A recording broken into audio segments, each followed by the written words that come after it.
Starbucks has fired its CEO. McDonald's global sales are declining. Burger King is changing its name. KFC is closing branches. Wait, what is all this? These are the results of consumer justice.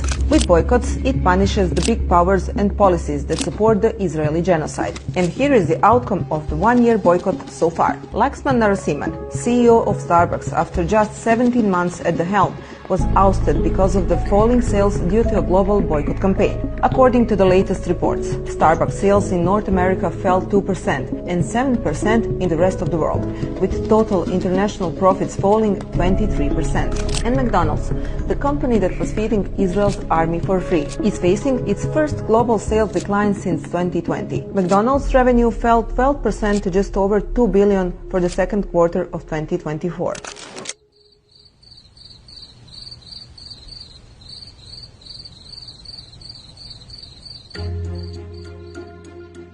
In the fallout of feeding a genocidal army and the significant impact of the boycott on business, McDonald's will buy out all 225 of its restaurants in Israel. And Burger King, which is currently going through a difficult period, you guessed it, because of the boycott, is taking off its crown in Turkey and becoming burger. The move, it says, is to embrace local culture and nurture a closer relationship with Turkish consumers. While some are putting on a mask, others are barely surviving. KFC is closing over 100 outlets in Malaysia, and KFC's first store in Algeria was shut down shortly after opening due to nationwide pro-Palestinian protests. Meanwhile, Coca-Cola is declining in every hemisphere. In Europe, the corporation is set to shut down 5 plants in Germany through 2025, and in the Middle East, together with Pepsi, it suffered a 7% drop in sales in the first half of the year. The company fared no better in Asia. For example, in Bangladesh alone, Coca-Cola sales fell by 23%. And the Pakistani factory that makes cans for Coca-Cola and Pepsi reported that sales fell by 11% in the first quarter.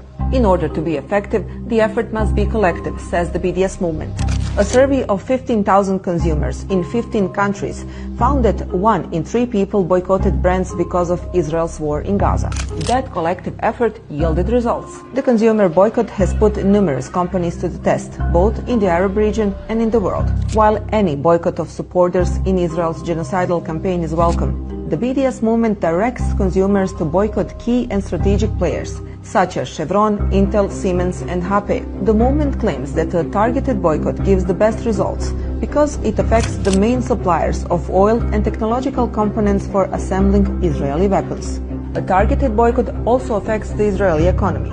The BDS campaign of a global boycott of the technology giant Intel, which announced in December 2023 that it would invest $25 billion in the construction of a chip factory in Israel, has shown its first results. Intel stopped the construction of that factory, and it's in danger of being cancelled. Why is BDS promoting the boycott of Intel? Well, it's simple. Intel's chips are essential parts for the AI programs that assist the Israeli army in their invasion. Also, BDS has reported that more than 45,000 Israeli companies closed as a result. Over 80% of startups have suffered damage, while over 50% of them have money to finance their work for less than the next 6 months. The number of so-called financial injections is also decreasing. In the first quarter of 2024, investments in Israeli companies decreased by 32% compared to the same period last year. Due to falling confidence in Israeli economy, the Korean Samsung Next firm closed its operations in Tel Aviv, and 2 large Japanese firms, Itochu Corporation and Nippon Aircraft Supply, severed relations with Israel's largest private arms manufacturer, Elbit Systems. And the German sportswear company Puma announced in December 2023 that it would not renew its contract with the Israel Football Association, which expires at the end of 2024. As Israel continues its genocidal mission in the Middle East, people all over the world are becoming more socially conscious consumers, spelling trouble for these industry giants' future.